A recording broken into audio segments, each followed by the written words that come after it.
Assalamualaikum warahmatullahi wabarakatuh.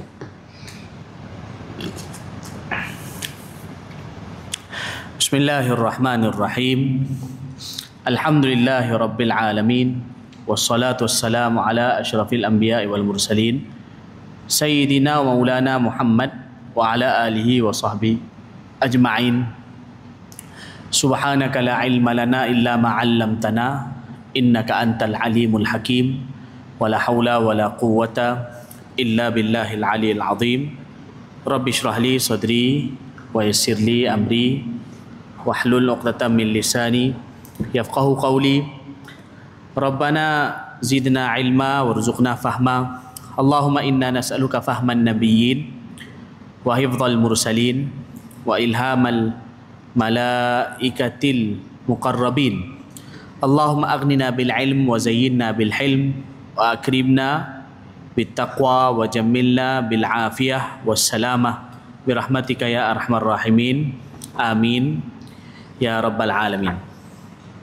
Baik, alhamdulillah, tuan-tuan dan puan-puan yang dirahmati Allah Ta'ala, syukur kepada Allah, malam ni kita bertemu lagi dalam rumah Allah Ta'ala. Kita sambung pengajian kitab Al-Ahadith Al-Muntakhabah, hadis-hadis pilihan yang dikarang oleh atau yang disusun oleh Syekh Muhammad Yusuf Al-Kandahlawi rahimahullah ta'ala. Baik, saya juga ada pernah tulis dia punya biografi pengarang ni. Kalau sesiapa nak dapatkan boleh jumpalah biografi pengarang ni. Okey, baik, kita sambung pengajian malam ni. Kita tengok muka surat, tengok dalam bab kalimah thayyibah, meyakini kejayaan dalam perintah Allah Ta'ala. Tengok kalimah thayyibah, meyakini kejayaan dalam perintah Allah. Hadis nombor 196, muka surat 113, yang pakai kitab cetakan besar muka surat 113, muka surat 113 113.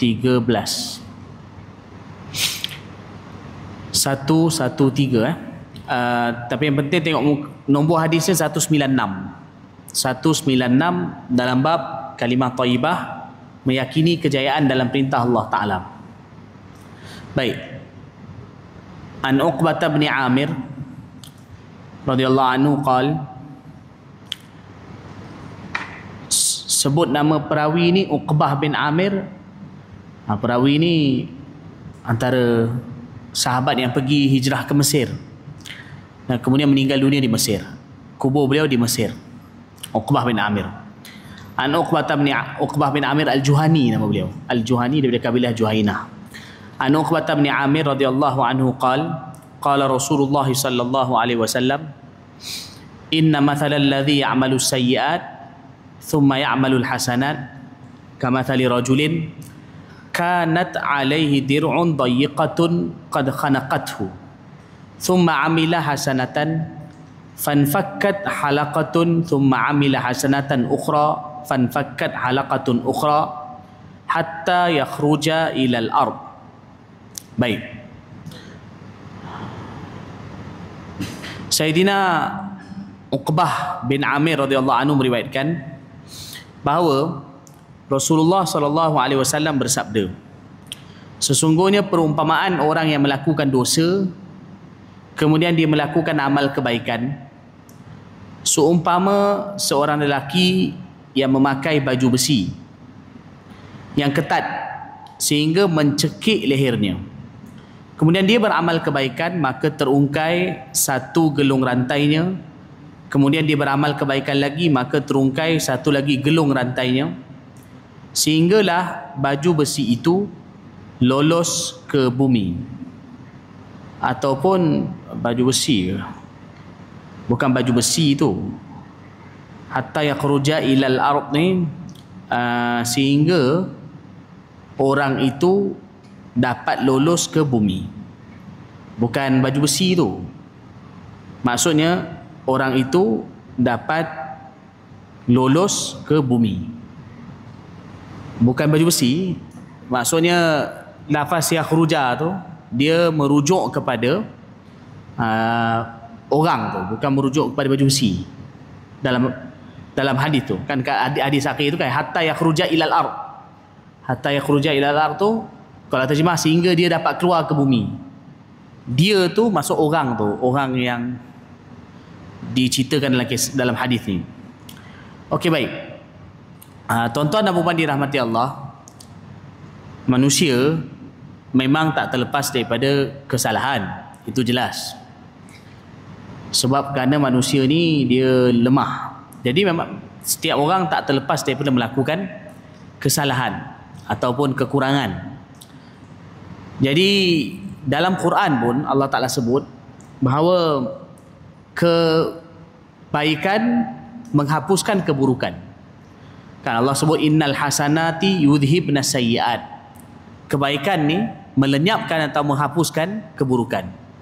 Makna bila orang buat kebaikan, maka amalan kebaikan ni memadamkan, menghapuskan keburukan.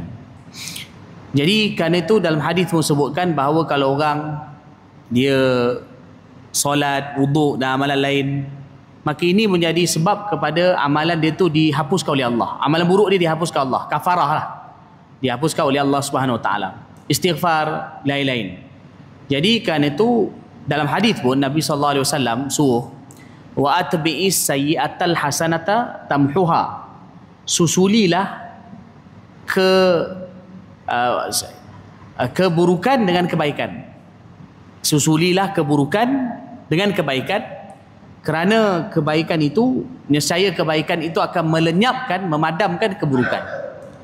Maka sebab itu orang yang kadang-kadang dia ada melakukan kesalahan atau keburukan atau dosa, maka jangan dia berputus asa. Dia kena terus melakukan kebaikan. Sebab tu kalau ada orang siapa pun buat dosa, kita jangan padamkan ataupun kita jangan lenyapkan, hampakan harapan dia kepada Allah. Tapi bahkan hendaklah kita berikan harapan dengan cara kita suruh buat baik. Kerana memang dalam hadis membagi tahu bahawa orang yang buat baik, kebaikan itu menghapuskan keburukan. Baik, dalam hadis ni Nabi SAW bagi perumpamaan. Baginda bagi perumpamaan bagi kita mudah faham. Iaitu Nabi bagi tahu ada orang yang mana, perumpamaan orang yang mana buat as-sayyiat. Sayyiat di mana keburukan. Orang yang melakukan dosa atau keburukan. Kemudian dia buat amal kebaikan. Seumpama seorang lelaki yang memakai baju besi yang ketat sehingga mencekik lehernya. Maksud nak bagi tahu baju besi itu penuh dekat badan dia, dan seolah baju besi itu sampai tahap bila dia nak bergerak pun tak boleh dan mencekik leher dia. Tapi bila dia buat kebaikan demi kebaikan, Nabi SAW mengumpamakan kebaikan-kebaikan yang dia buat tu seolah-olah menyebabkan gelung demi gelung kat baju besi itu terlerai atau terungkai. Jadi bermakna dia dapat lepaskan diri dia daripada keburukan tu. Sampailah bila dia terus buat kebaikan, Nabi SAW beritahu sehinggalah dia dapat lolos ke bumi. Maksudnya sehinggalah dia akhirnya terlepas daripada baju besi itu dengan sebab buat kebaikan. Maka oleh kerana tu, kalau satu orang yang kalau buat salah, maka jalan dia nak lepas dari keburukan tu, maka jalan dia ialah dengan buat kebaikan. Teruskan buat kebaikan, jangan berhentikan kebaikan. Sebab itu tuan-tuan dan puan dirahmati Allah, kalau kita lihat antara hasutan syaitan pun kadang-kadang, bahkan bukan kadang-kadang, selalu bila satu orang kadang dia mula buat dosa atau buat satu kesalahan, memang syaitan akan juga hasut dia supaya dia berhenti buat kebaikan. Itu kadang-kadang datang dalam pemikiran, aku buat jahat dah, jadi apa lagi faedah buat baik. Dia akan terus buat jahat lain. Sebab memang syaitan tahu kalau dia buat baik, kebaikan tu akan hapuskan keburukan dia, atau lama-lama akan mendorong dia untuk tinggalkan keburukan. Tapi syaitan tak nak.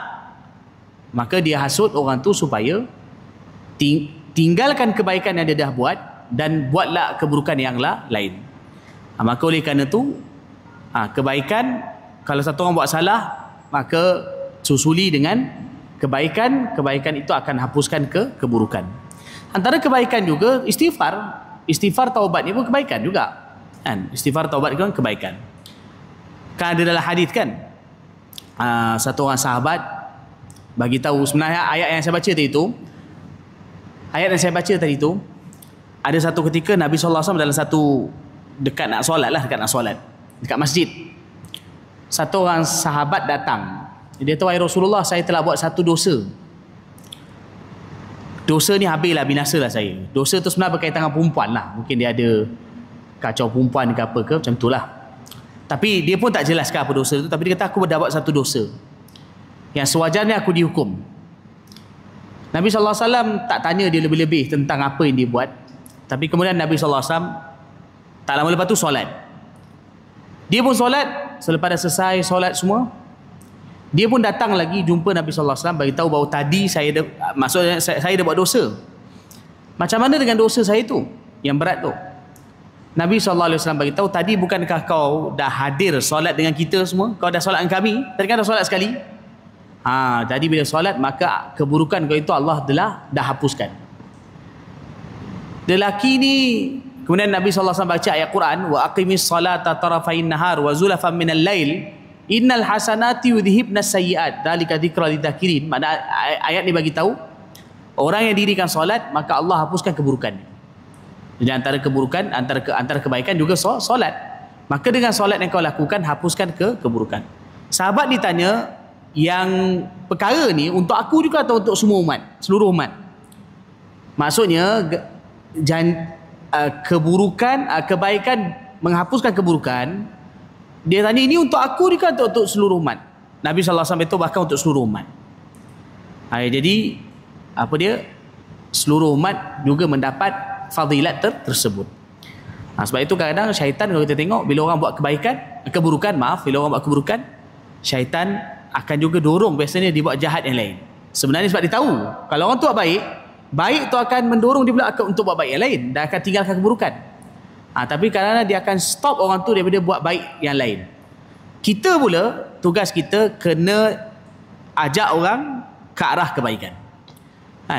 Ajak orang ke arah kebaikan. Antara contoh, saya suka bagi contoh. Kadang-kadang apa contohnya? Kadang-kadang berlaku juga di kalangan kita. Contoh macam ada orang, dia tak berapa jaga solat. Solat mungkin solat tapi tak berapa jaga. Atau contoh wanita, kadang tak berapa tutup aurat. Aurat tak berapa jaga sangatlah. Tapi bila bulan Ramadan, dia puasa. Alhamdulillah. Dia jaga puasa. Time bulan Ramadan dia puasa. Bahkan kadang mungkin juga dia pun banyak baca Quran. Mungkin lagi banyak baca Quran daripada orang yang lain yang mungkin nampak lebih beragama lah, mungkin segi zahir. Mungkin juga dia banyak baca Quran dan lain-lain. Tapi dia puasa jaga. Jadi kadang-kadang ada orang cakap, kau aurat pun tak jaga, solat pun tak jaga, nak jaga puasa je. Ini salah.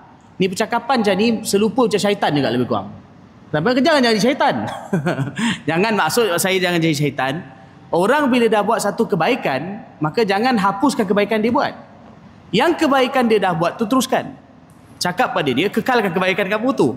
Kamu dah jaga puasa dan baca Quran sebagai contoh bulan Ramadan, maka teruskan dan usahakan juga tutup aurat kamu dan juga jaga solat. Maka itu cara dia. Jangan kita juga menghasut dia supaya dia meninggalkan kebaikan yang dia sedang buat. Kebaikan dia sedang buat tu teruskan. Sebab itu dalam hadis pun kalau kita tengok kan, cara Nabi SAW, ada kan dalam hadis ada sebutkan satu orang, dia siang dia jaga solat, maksudnya dia jaga solat, tapi malam mencuri. Pernah berlaku zaman Nabi SAW kan, sahabat datang jumpa Nabi, bagi tahu dia ni malam mencuri. Makna kerja curi tu mungkin sebelum tu dia dah buat, tapi kemudian lepas tu dia juga jaga solat, tapi tapi mencuri. Nabi SAW cakap apa? Nabi kata, lambat laun solat ni itu akan menegah dia daripada perbuatan curi dia tu. Tengok cara Nabi SAW. Mana Nabi tak matikan pun, atau Nabi SAW tak kata pun habislah dia kan, kalau mencuri habis hancurlah dia. Tapi bahkan perbuatan kebaikan yang dia lakukan, iaitu solat, akan dorong dia juga untuk tinggalkan keburukan yang lain. Okey, baik.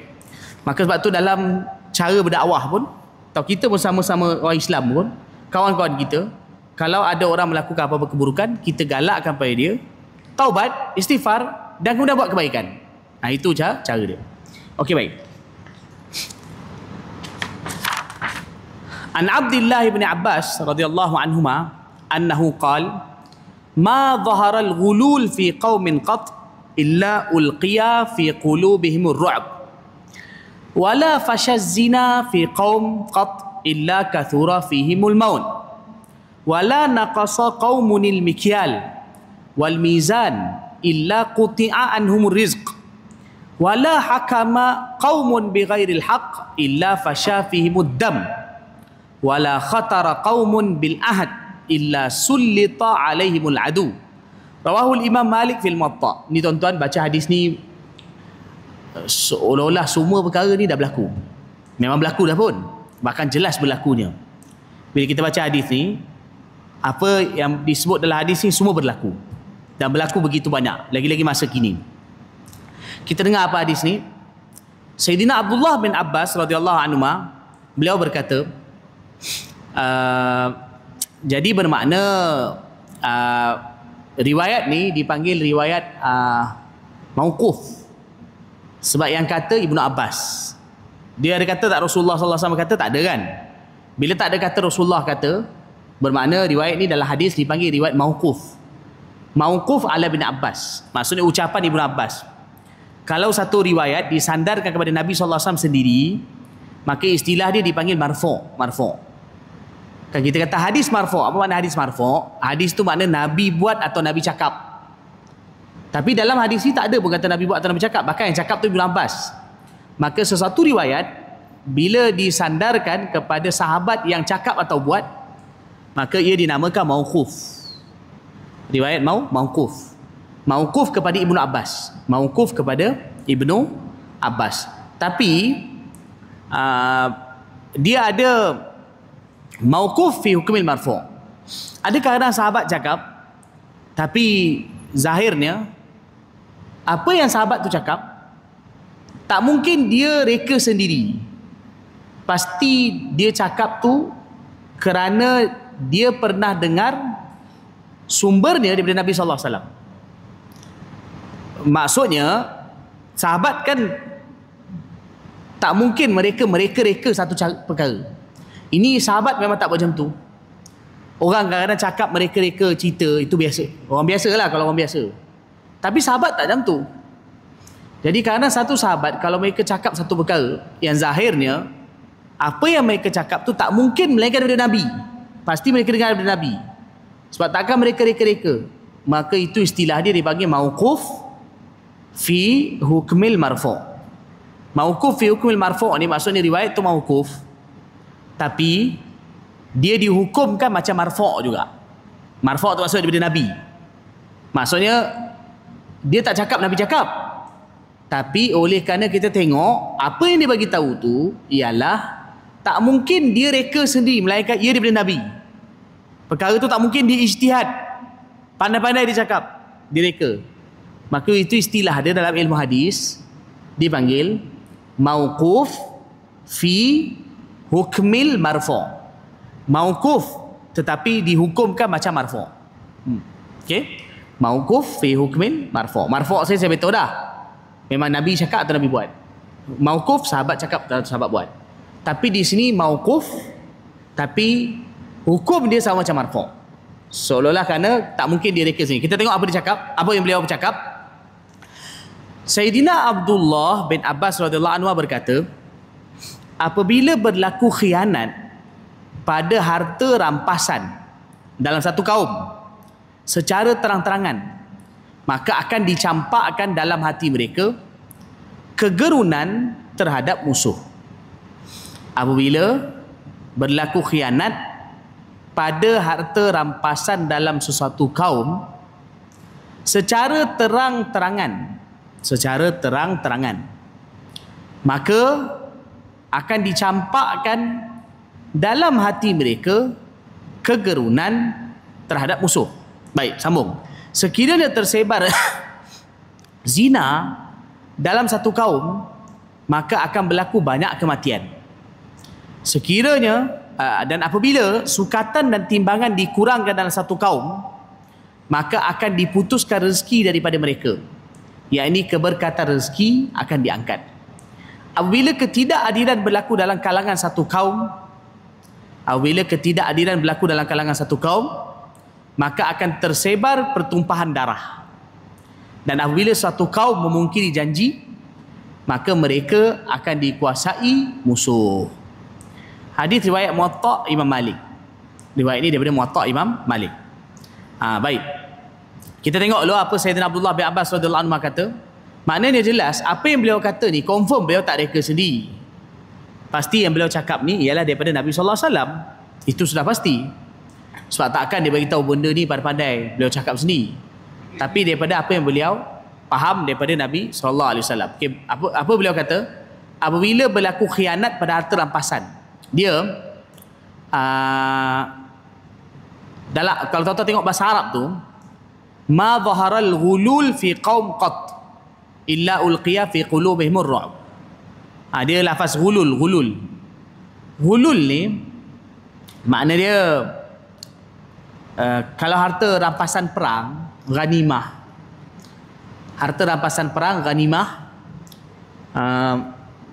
dia tak boleh ambil sebelum dibahagikan. Kan zaman bila perang ada harta rampasan perang, bukan harta yang diperolehi daripada perang. Dan harta tu dipanggil apa? Ghanimah. Istilah dia dipanggil ghanimah. Ghanimah ni siapa yang akan bahagikan? Yang akan bahagikan ketua lah, ketua. Kalau zaman dulu Nabi SAW sendirilah akan bahagikan. Jadi sebelum daripada ia dibahagikan, adalah dilarang sesiapa untuk pandai-pandai ambil dulu, dia diam. Jadi kalau dia ambil harta ghanimah tu, dia diam, maka perbuatan dia tu dalam bahasa Arab panggil ghulul. Maknanya dia kalau kata sekarang ni istilah dia macam songlap lah. Orang sekarang panggil songlap. Istilah dia. Maknanya patut dia akan dapat juga kalau ikut. Tapi dia dah masuk awal dia ambil dulu bahagian dia. Bukan bahagian dia lah, atau dia ambil dulu sebelum dibahagikan. Jadi perbuatan tu dalam bahasa Arab dipanggil ghulul. Itu asal. Jadi memang dalam perang ke apa, memang Nabi SAW ingatkan jangan buat perbuatan ni. Pada zaman Nabi pun pernah berlaku.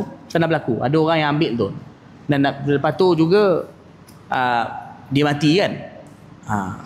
Jadi Nabi SAW beritahu kerana dia, kemudian Nabi beritahu dia tu ahli neraka kerana dia ada curi harta ghanimah sebelum daripada dibahagikan. Kalau dah bahagi okey, biar tunggu bahagi dulu, jangan pandai ambil. Okey. Jadi Nabi SAW beritahu apabila berlaku khianat dalam harta rampasan dalam satu kaum secara terang-terangan, maka dicampakkan dalam hati mereka kegerunan terhadap musuh.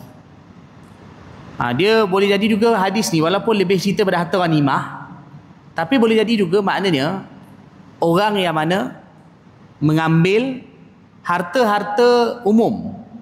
Harta-harta umum diambil, dia masuk poket dia, harta umum atau awam, ya, kemudian diambil secara khianat, maka zahir ni juga boleh masuk dalam hadis ni perbuatan tu kan, umum. Dia ambil kan. Kalau macam zaman dulu ada harta wakaf, dia ambil harta zakat dan lain-lain. Termasuk jugalah ghanimah. Kalau ikut asal hadis ni pasal ghanimah. Tapi zahir ni maknanya boleh juga memberi makna hadis-hadis harta-harta yang mana milik orang awam. Sebelum dibahagikan kemudian dia ambil. Jadi itu khianat lah, perbuatan tu khianat. Tapi kena faham khianat macam mana, sebab khianat ni banyak bentuk.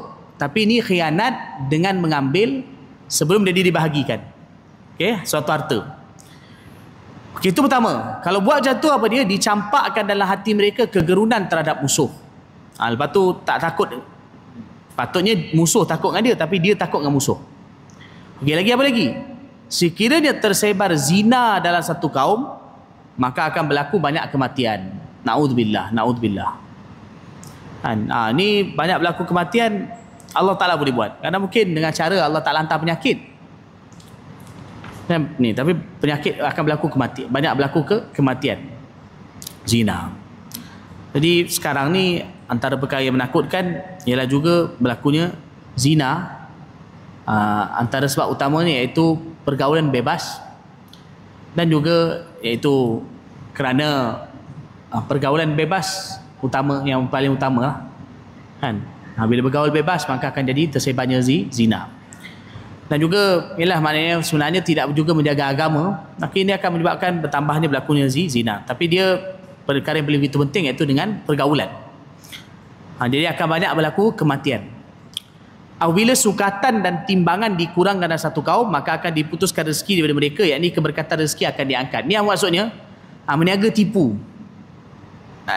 Sukatan dan timbangan dikurangkan, maksudnya niaga tipu. Dalam niaga kadang tipu. Ni yang dulu buat macam ni siapa? Kaum Nabi kaum Samud pun ada lakukan, kan. Sebab tu diingatkan kepada mereka, wala tanqusul mikyal wal mizan inni arakum bi khairi wa inni akhafu alaikum adzab yaumin muhit, kan. Diingatkan kepada mereka. Nabi Saleh ingatkan mereka, meniaga jangan kurangkan ni. Kemudian kaum Nabi Syuaib pun sama juga buat macam tu. Maknanya jangan menipu dalam sukatan dan timbangan. Dan ini juga berlaku dulu.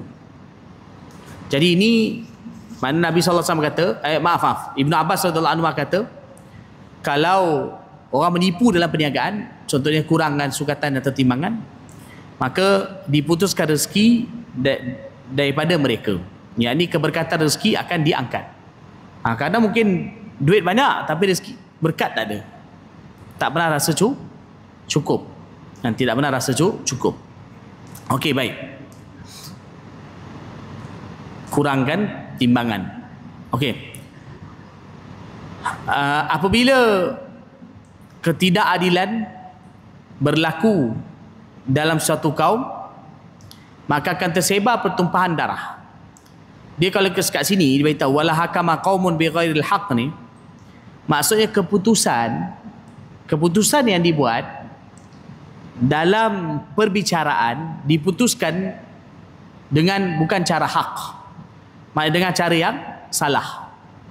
Dekat sini dia kata tak ketidakadilan, tapi kalau ikut hadis tu lebih merujuk kepada keputusan yang dibuat oleh dalam perbicaraan.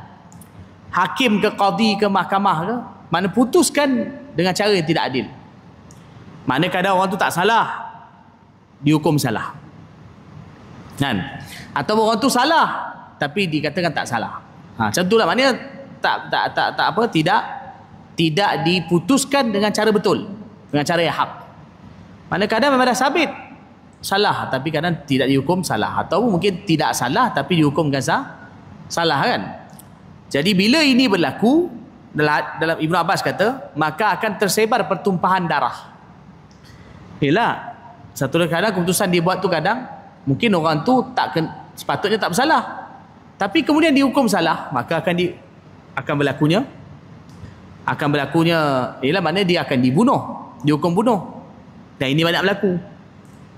Dan kemudian lepas itu kadang mungkin lepas tu berlaku lagi perkara yang lain. Tu kadang-kadang berlaku, kan, setengah negara kadang berlaku. Lepas tu kadang orang tak puas hati pula. Bila tak puas hati lagi, berlaku macam lagi. Lepas tu banyak lagi pertumpahan darah berlaku. Dan Ibn Abbas pun dah kata bahawa apabila tidak dibuat keputusan secara adil, maka pertumpahan darah akan tersebar. Dan apabila sesuatu kaum memungkiri janji, maka mereka akan dikuasai musuh. Pada tak tunai janji, maka mereka akan dikuasai musuh. Tuan-tuan dan puan dirahmati Allah Ta'ala, Ibnu Abbas radhiyallahu anhu beliau cakap ni, zahir ni daripada ucapan Nabi SAW. Maknanya beliau berkata-reka perkara ini. Zaman kita ini, saya katakan secara umum, maknanya semua ni tak payah kita syarah dah panjang lebar. Perkara ni tak perlu syarah, semua orang boleh faham. Perkara ni berlaku, kan? Berlaku, tidak boleh dinafikan, memang berlaku. Dan bukan saja baru, bahkan zaman dulu lagi pun telah berlaku. Sejak zaman dulu lagi pun ia telah berlaku. Bahkan bukan saja dalam umat Nabi Muhammad SAW, umat yang terdahulu pun berlaku. Umat yang terdahulu pun berlaku. Perkara tu berulang je, tapi apa yang kita takut, apa yang disebutkan tu, kesan daripada dia. Kesan daripada dia tu akan berlaku. Sebab itu kita tengok apa kesan yang berlaku sekarang. ialah kerana kadang-kadang perkara ini, dosa-dosa ini dilakukan dalam umat. Dilakukan di dalam umat. Maka kena berhenti dia ada perbuatan tersebut. Okey, baik. An Abi Hurairah radhiyallahu anhu annahu sami'a rajulan yaqul inna adh-dhalima la yadurru illa nafsah. Faqala Abu Hurairah radhiyallahu anhu bala wallahi hatta al-hubara la tamutu fi wakriha hazlan li dhulmi adh-dhalim. Rawahu al-Baihaqi fi Syu'abil Iman. Sayyidina Abu Hurairah radhiyallahu anhu berkata bahawa dia telah mendengar, dia makna beliau lah, Abu Hurairah radhiyallahu anhu, beliau telah mendengar seorang lelaki berkata, sesungguhnya orang zalim tidak akan memudaratkan orang lain. Sesungguhnya orang zalim tidak akan memudaratkan orang lain, melainkan dirinya sendiri. Sayyidina Abu Hurairah radhiyallahu anhu berkata, bukan begitu, sudah sememangnya dia memudaratkan dirinya sendiri. Itu diri sendiri itu memang confirm. Tapi beliau kata lagi, malah demi Allah, kerana kezaliman seseorang penzalim, burung merebah pun menjadi kurus sehingga mati di dalam sarangnya. Hadis riwayat Baihaqi. Tengok keterangan hadis kat bawah tu, kezaliman orang yang zalim tidak hanya terbatas pada orang yang melakukannya sahaja. Bahkan kesialan kezaliman itu, maksudnya keburukan daripada apa yang zalim yang dibuat tu, menyebabkan turun pelbagai musibah, kemarau dan sebagainya. Burung-burung di hutan tidak mendapat bijirin untuk dimakan, yang akhirnya menyebabkan burung-burung itu mati dalam sarang. Kan? Jadi kerana itu, kadang ada orang kata orang buat zalim ni maksudnya dia akan kesan daripada diri dia je. Tak, Sayyidina Abu Hurairah radhiyallahu anhu kata, nafikan. Dia memang betul dia akan mudaratkan diri dia, itu confirm.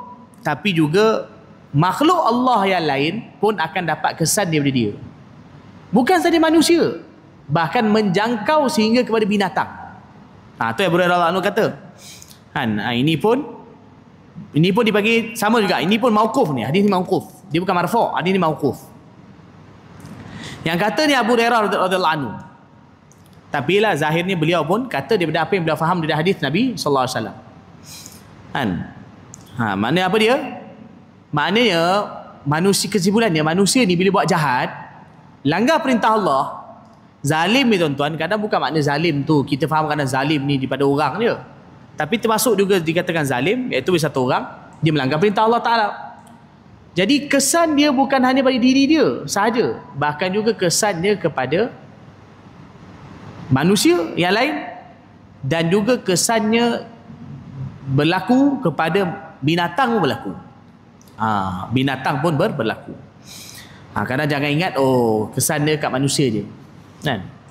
Dalam hadis ni maknanya Nabi Abu Hurairah kata, seolah macam beliau ingatkan, kamu jangan ingat orang tu je kena, tapi makhluk yang lain pun akan terkena. Kan kadang-kadang kan kita tengok kan, kalau kita baca dalam Quran pun kan kadang-kadang ada orang yang mana dia melakukan dosa, yang lain biar. Bila yang lain biar, maka Allah hantar azab. Kalau Allah hantar azab, azab semua kena. Yang zalim pun kena, yang tak zalim pun kena. Binatang pun kena juga kalau ia berlaku. Jadi kadang binatang pun terkena juga. Apa panggil orang kata, dia punya bahana daripada perbuatan zalim seseorang ataupun perbuatan jahat seseorang. Jadi apa nak bagi, macam mana cara kita nak elakkan ni tuan-tuan? Cara dia satu, dakwah. Itulah jalan dia. Kan memang sebab tu penting kena berlaku kena adanya usaha dakwah. Memang kena ada. Sebab kalau orang beramal untuk diri dia je, orang lain buat jahat, zalim, tak ada usaha mengajak atau usaha ke arah mengajak kebaikan, maka jangan ingat apa yang dibuat tu orang lain tak kena. Memang akan berlaku kesan. Jadi bermakna orang yang soleh tak boleh berpuas hati dengan kesolehannya. Bahkan juga kena berusaha juga untuk berdakwah. Ajak orang lain. Jangan salahkan orang je, tu jahat, semua jahat. Dia buat baik, tapi jangan ingat bahawa dengan dia baik, bahawa itu dah selamat. Kena juga jaga orang lain, untuk mengajak orang lain juga mengarah ke arah kebaikan kan. Itu kena ada usaha ke arah perkara tersebut. Kalau tidak, yang buat baik pun dalam keadaan bahaya. Kan ada hadis kan, Ummu Salamah radhiyallahu anha kata kan, Ummu Salamah radhiyallahu anha, beliau tanya kepada Nabi SAW, wahai Rasulullah, adakah kami akan binasa walaupun di kalangan kami ada orang soleh? Maknanya kalau azab Allah datang, kami binasa tak walaupun di kalangan kami ada orang soleh? Mana orang baik ada ni? Nabi SAW kata, ya, binasa. Bila Nabi kata maksiat berleluasa. Bila maksiat berleluasa, kalau azab Allah datang, semua ni. Tapi ada riwayat lain sebutkan, tapi di akhirat Allah asingkan. Itu betul, di akhirat Allah asingkan. Tapi dekat dunia, semua kena. Itu yang kita takut. Itu yang kita takut. Yang kita takut tu. Dekat, kalau boleh kita nak selamat dunia dan akhirat, maka oleh kerana tu, kena ada usaha. Orang yang baik, orang soleh, orang masjid, orang yang belajar ilmu, mengajak manusia ke arah kebaikan. Mulakan dengan orang dekat. Ini dinamakan sebagai dakwah. Kan? Sebagai dakwah. Sebab apa? Kita dah baca dalam hadis Abu Hurairah pun kata, kamu jangan ingat, makna apa yang Abu Hurairah kata, kamu jangan ingat orang yang langgar perintah Allah atau orang zalim tu, keburukan tu kat dia je. Tak. Keburukan dia kena pada manusia lain, bahkan menjangkau juga pada burung pun terkena juga. Sampai burung pun mati kelaparan kerana kezaliman daripada seseorang. Okey. Baik, sambung. Kemudian kita sambung sikit. Hadis yang depan ni panjang. Saya tak nak baca ini sebab kerana nanti hadis ni kita baca kemudian. Hadis yang panjang ni insya-Allah kita baca pada pengajian yang akan, tengoklah pengajian yang akan datang nanti. Tapi kita langkau dulu. Kita baca hadis yang dalam bab lain sebab dia ni panjang. Jadi nanti kalau kita baca menjangkau boleh waktu isyak. Kita baca hadis yang lain dalam bab lain yang pendek sikit. Sebentar.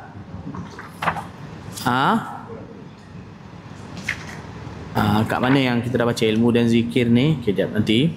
Sebentar.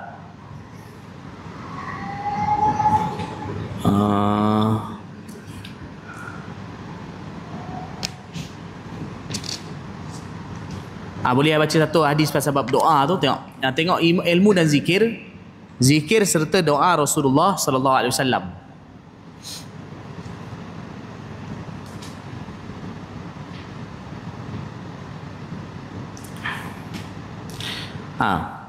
Okey. Tengok dalam bab ilmu dan zikir. Zikir serta doa Rasulullah sallallahu alaihi wasallam, hadis nombor 228. Hadis nombor 228. Muka surat 371 yang pakai kitab besar tu, 371.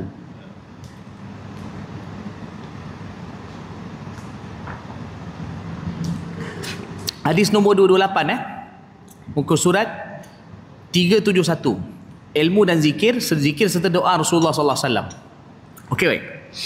Anil Hasan rahimahullah qala, Anil Hasan rahimahullah qala, qala Samurah bin Jundub radhiyallahu anhu, ala uhaddithuka hadithan sami'tu min Rasulillah sallallahu alaihi wasallam miraran wa min Abi Bakrin miraran wa min Umar miraran radhiyallahu anhu. Qultu bala, qala man qala idza asbaha wa idza amsa Allahumma anta khalaqtani wa anta tahdini wa anta tut'imuni wa anta tasqini wa anta tumituni wa anta tuhini lam yasalillaha syai'a illa a'tahu iyyah. Qala Abdullah ibn Salam radhiyallahu anhu, kana Musa alaihi salam yad'u bihinna fi kulli yawmin sab'a mirar fala yasalullaha syai'an illa a'tahu iyyah. Rawahu Tabarani fil awsat bi isnadin hasan. Baik. Sayyidina Hasan rahimahullah berkata, Hasan ni makna Hasan Basri ya. Hasan ni makna Hasan Basri, iaitu anak murid beliau tabi'i lah, tabi'i. Beliau berkata bahawa Sayyidina Samurah bin Jundub radhiyallahu anhu berkata, adakah patut atau apakah patut aku memperdengarkan kepada kamu hadis yang pernah aku dengar daripada Nabi sallallahu alaihi wasallam dan Sayyidina Abu Bakar radhiyallahu anhu dan Sayyidina Umar radhiyallahu anhu berkali-kali. Maknanya beliau dengar ni daripada beberapa orang. Nak tak aku beritahu kepada kau satu hadis aku dengar daripada Nabi ni, daripada Sayyidina Abu Bakar pun berkali-kali, dan Sayyidina Umar radhiyallahu anhu pun berkali-kali. Nak tak aku beritahu hadis tu? Saya pun menjawab, saya ni Hasan rahimahullah, Hasan Basri rahimahullah berkata, saya pun menjawab, ya, sila perdengarkanlah. Beliau berkata, sesiapa mengucapkan Allahumma anta khalaqtani wa anta tahdini wa anta tut'imuni wa anta tasqini wa anta tumituni wa anta tuhini. Allahumma anta khalaqtani wa anta tahdini wa anta tut'imuni wa anta tasqini wa anta tumituni wa anta tuhyini. Pada waktu pagi dan petang. Mana siapa baca waktu pagi dan petang, maka pasti Allah Ta'ala akan mengurniakan kepadanya apa-apa saja yang dia minta. Mana lepas daripada dibaca ni, kalau dia doa, Allah kabulkan doa dia. Allah Ta'ala kabulkan doa dia. Baik. Okay, ucapan itu bermaksud, ya Allah, ucapan itu bermaksud, ya Allah, Engkaulah yang telah menciptakan aku, Engkaulah yang memberi hidayat padaku, Engkaulah yang memberi makan kepadaku, Engkaulah yang memberi minum kepadaku, Engkaulah yang mematikan aku, dan Engkaulah yang akan menghidupkan aku kembali. Mana ucapan ni maknanya memberitahu bahawa kita tak ada apa, segala-galanya Allah yang lakukan pada kita. Allah yang cipta kita, Allah bagi hidayah, Allah bagi makan, Allah bagi minum, Allah matikan, Allah hidupkan. Okey? Tapi baca macam tu. Baik. Sayyidina Abdullah bin Salam radhiyallahu anhu berkata, Sayyidina Abdullah bin Salam ni siapa? Beliau ni satu orang sahabat Nabi yang asal Yahudi. Lepas tu masuk Islam. Dan kemudian beliau ni alim Yahudi, keluarga dia ulama Yahudi, Bani Nadir. Lepas tu beliau masuk Islam. Lepas tu beliau ni keluarga beliau pun masuk Islam. Dan Nabi SAW juga memuji beliau, dan Nabi SAW juga maksudnya memuliakan beliau, Sayyidina Abdullah bin Salam kan? Beliau juga dipanggil Abu Yusuf. Jadi Sayyidina Abdullah bin Salam radhiyallahu anhu berkata bahawa Nabi Musa AS sentiasa berdoa dengan ucapan-ucapan itu setiap hari sebanyak 7 kali. Itulah Allah anta khalaqtani ni. Nabi Musa AS pun pernah doa, ucapan dengan bacaan doa ni sebanyak 7 kali. Justru apa-apa saja yang baginda Nabi Musa AS pohonkan daripada Allah Ta'ala, maka Allah Ta'ala pasti mengurniakannya.